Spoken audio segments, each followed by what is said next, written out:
सकारात्मक दृष्टि रखते हुए यदि हम इस विचार को समझने की कोशिश करेंगे तो हम ये समझ पाएंगे कि सुधार की इच्छा होने के बावजूद भी हमारे ही किए गए कर्म का या हमारे ही विचारों का प्रभाव हम पर क्यों नहीं दिख रहा है ना। हम क्यों एक कंफर्टेबल स्टेज फील क्यों नहीं कर रहे हैं। ये पास्ट को आइडेंटिफाई करने के बाद और पास्ट को एक्सेप्ट करने के बाद का विचार है।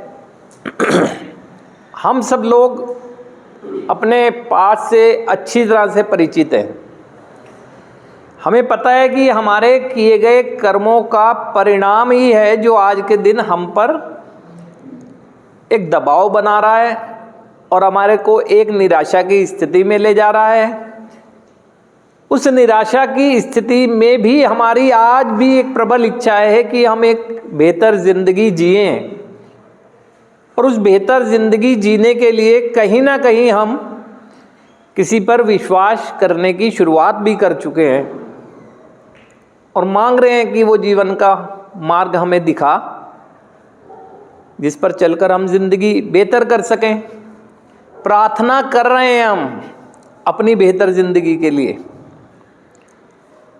अब वो प्रार्थना शब्दों से हो चाहे मौन हो, लेकिन अंतर मन से हो रही है, वो ईश्वर तक पहुंच रही है।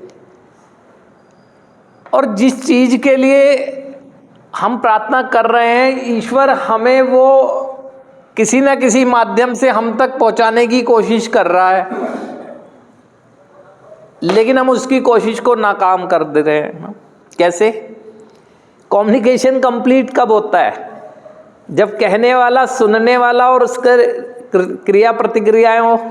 मैं यहाँ से बोल रहा हूँ, मैं ये बात जानता हूँ, लेकिन आप सुन रहे हैं, ये तो आप ही जानते होंगे, तो कंप्लीट कहाँ हो रहा है? हो क्या रहा है कि प्रार्थनाएं तो आप कर रहे हैं, आपकी प्रबल इच्छा है कि जिंदगी बेहतर हो, वहाँ से किसी न किसी माध्यम से मैं बेहतर जिंदगी करने वाले विचार, घटनाक्रम हम तक आ रहे हैं, लेकिन उसको हम अडॉप्ट नहीं कर पा रहे। अडॉप्ट कर रहे हैं तो उस पर कर्म नहीं कर पा रहे।